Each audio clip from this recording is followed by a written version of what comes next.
Mike. Hello, everybody. How are you all doing? It's really wonderful that you are here. And today's topic is really very interesting for all of us. That is, we'll be doing on how to decode our learning outcomes. Normally, we tend to write learning outcomes, but then today we will see how is that we are decoding our learning outcome. What is that which is happening with our learning outcome, and how in this duration, how are we going to have the hook of what is a learning outcome, why is it necessary to conduct the lesson. Is a learning outcome the title, or is the learning outcome the way it has to be done? Are there any deviation, or why the learning outcomes come into picture?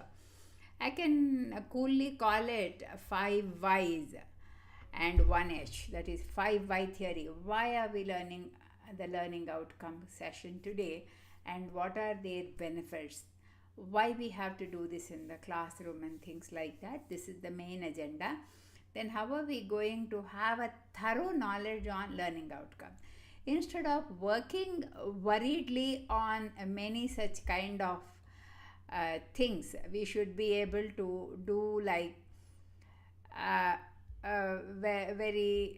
we are supposed to do one point after the other. When we are writing a lesson plan, instead of working on the first thing like learning outcome, getting it overwhelmed again, no, we are going to do this, no activity, is the activity doing this activity I like. See, these are so many things which are crossing our minds.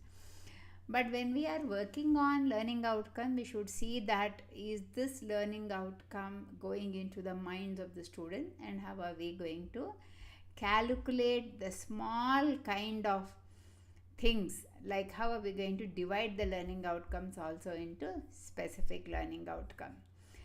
Then let us go back to why we are supposed to learn the learning outcome.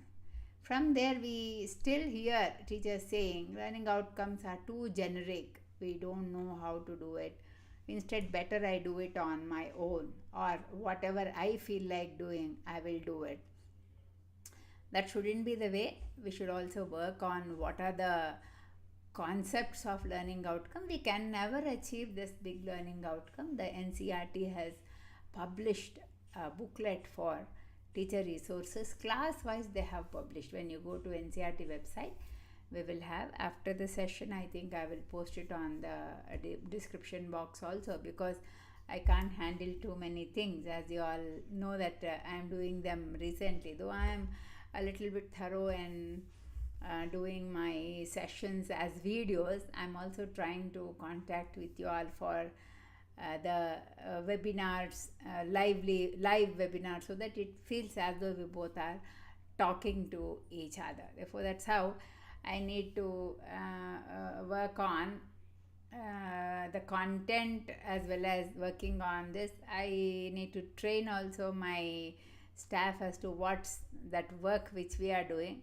So yes, figuring out on what's happening. For everybody, like everybody, every teacher does have a every teacher will have a struggle while she is conducting.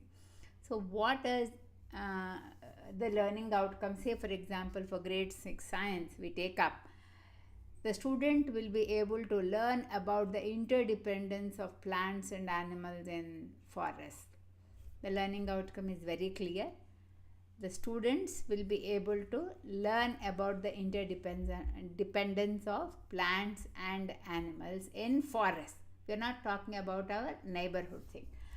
Now, how are we going to read this? First, does the child know the meaning of forest? This is normally when we write from left to right, we need to decode it from right to left.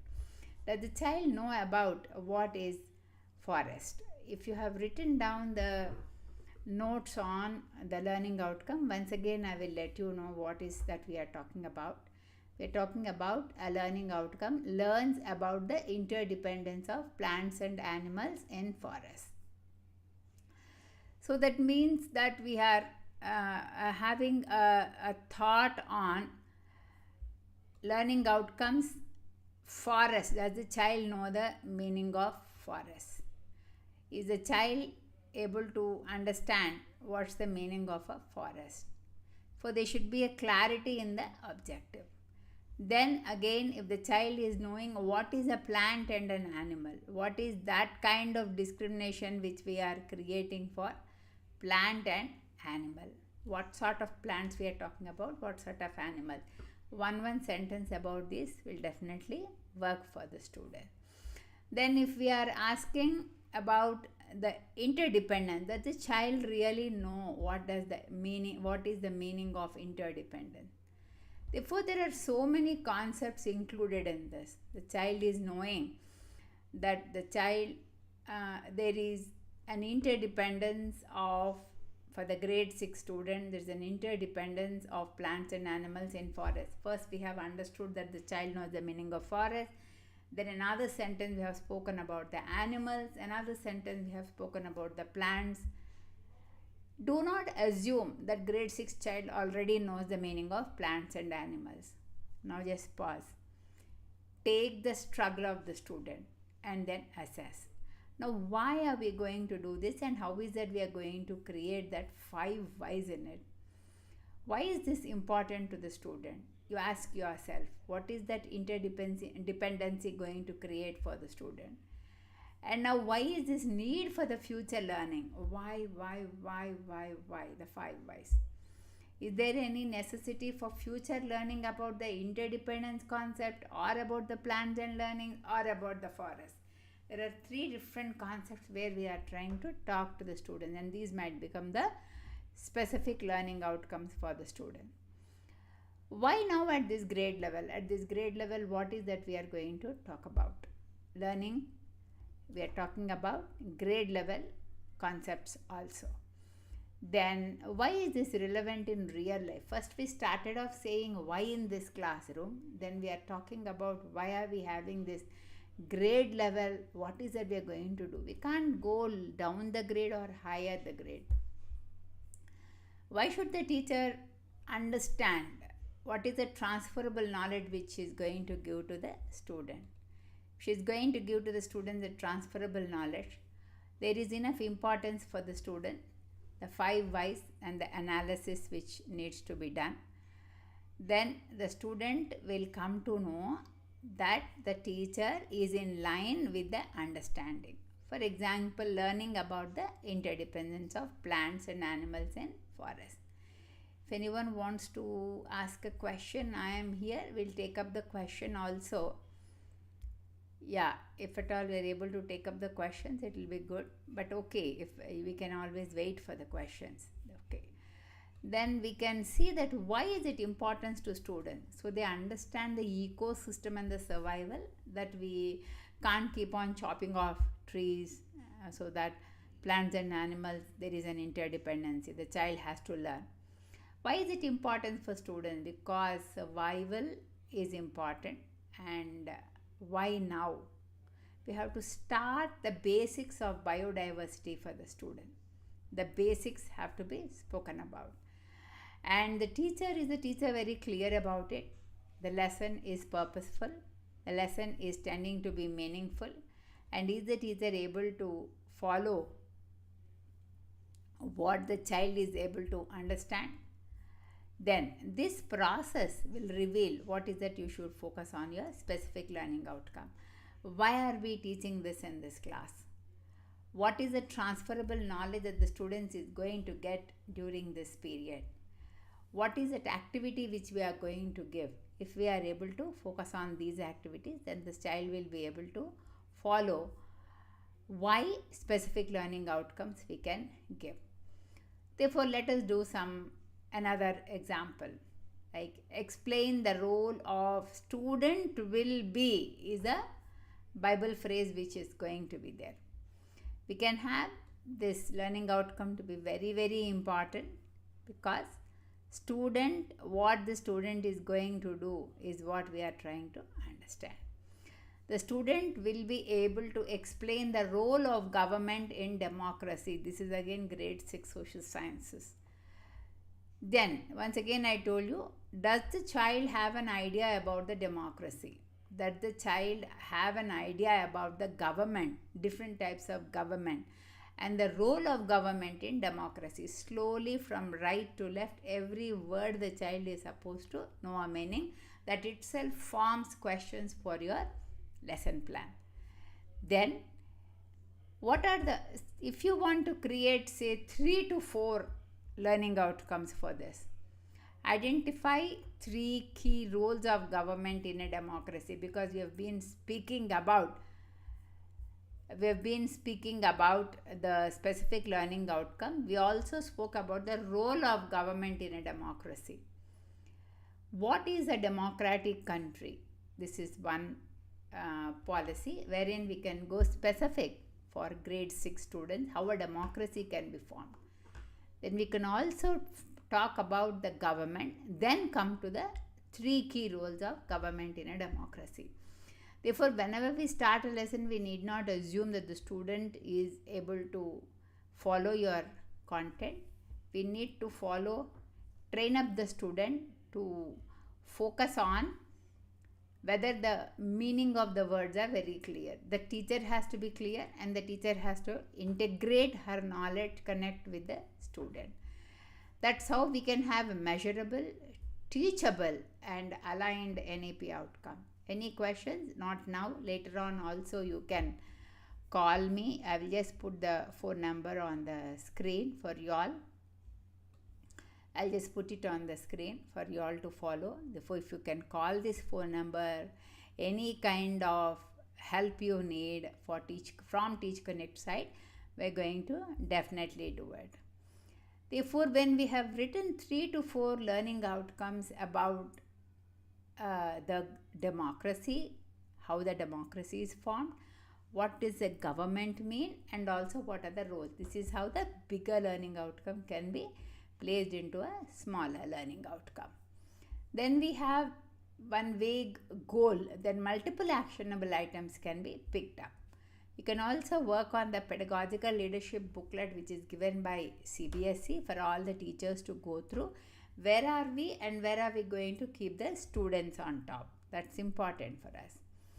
Then again, you can say that outcome, if you give 3 learning outcomes, understand the importance of clean water. Student will be able to understand the importance of clean water.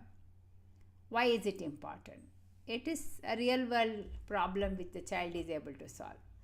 What is the future learning? I think you are noting down these content points. First one is why is important to students. Second one is why this future learning. Third one, why now.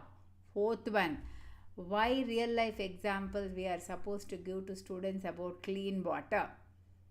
The fifth one, the teacher clarity. Is the teacher able to understand where the clarity comes from? Is the teacher able to follow?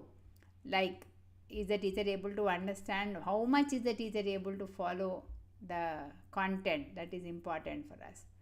See, therefore, implementation points are much necessary. And if implementation points are not there, the teacher doesn't know where it is going. What's the direction given? Therefore, from grade 6, when they have joined the school in the month of June to maybe January, February, what is the journey of the student? Each learning outcome should add on to the next point. This is how we need to focus. Then we can also work on the concepts of teacher clarity. Teacher needs to be having a clarity why this problem solving need to be done. Where is the child going to use this problem solving? Then that's a concrete, inclusive, NEP-aligned, subject specific learning outcome. How are we going to plan the learning outcome?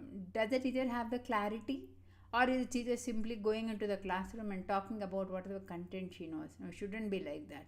The teacher is supposed to understand what is the content in the learning outcome. Is the child able to do that? And what activity? It can be anyways. Anyhow, there are many videos of mine on TeachConnect handle of YouTube. You can go through those videos, and in Insta also I post a few tips for you all. Maintain one particular note, because there is no other channel which is giving away content for teachers to upskill themselves. Every time, please don't look for certificates. Certificates will be there. Eventually, we'll be coming up with certificates also. But please check that whatever work we are doing, that has to be truthful and honest for you. Then, what is that we are working on? Learning outcomes are the destination. The process can be anything, but the destination that the child know about the interdependence of animals and plants in forest, we're talking specifically. We're talking very specifically about what is the role of government in democracy. How many kinds of rules? 3 roles we have taken up. 3 different roles. Only we will stick to those 3 roles. We can't teach 100 roles to the student. That will be too overwhelming for the teacher, and she has to go on reading. Yes, reading a lot is knowledge for the teacher, but not for the student, because the student is still a small, clean slate. You can paint any picture. Slowly, one after the other, we can do with the children. Then, if the specific learning outcomes are your milestones, the big roadmap can be covered with the help of learning outcomes given, the journey with the specific learning outcomes milestone will reach the ultimate destination for the learning outcome. It needs patience. Therefore, if you can plan how you can write down and break down the big content, that will be encouraging for the teachers. That will be encouraging, and you can always employ the engaging strategies. You can look for many strategies. Everything can't be covered in one session. Therefore, that's how I've been understanding, and slowly micro webinars we can conduct for the teachers if the teachers are ready. Or you can also look at these webinars. You can watch these webinars, look at these webinars and understand the content. Do not forget to take the teacher learning outcome resource booklet, which is released by CBSE, and that's the way you have to follow. There is no choice. Now, what happens if you don't follow that? If you don't follow, you will not be able to reach the destination as per the National Education Policy. You cannot do it according to National Education Policy. Then it will be tough for you. Please don't get overwhelmed. Please don't get too many things. Please don't teach. It is 1 point per class. That should be more than enough. That's how we need to understand what is a learning outcome and what's a specific learning outcome. Is it relevant? Is it necessary for the grade? How much of it is necessary to see that you have a clarity on it? This is how you can follow on the learning outcomes. And any doubts, you can talk to us. You can get in touch with Swati with the phone number flashed on it on the screen. You have a phone number also flashed. Yeah, this is the phone number for Swati, the executive who is there with us. Let me just put it. Yep. Yeah, that's the phone number. Any other way we can work with each other, you can let us know. And we need to understand that practice is the only way which we can conduct learning outcomes. Try practicing. Pick up one big learning outcome. Do it grade specific. Get a clear idea on the learning outcome and divide it into 3 parts. That's how you can do. Thanks for watching. Any other doubts if you have, you can type out in the chat box and you can follow. That's how. I'm very happy that three people have joined my webinar. I'm happy because the first time when I started 2 weeks ago, it was only one person who has attended the webinar. But anyhow, making notes should be a good one. Thank you so much. And this is a new experience for me. It went on very smooth this time. I'm happy that I could post all slides also. Don't forget to watch my podcast wherein valuable content is being shared. I am also on Spotify. I am Dr. Padmavati Tungaturthi from TeachConnect. Namaste.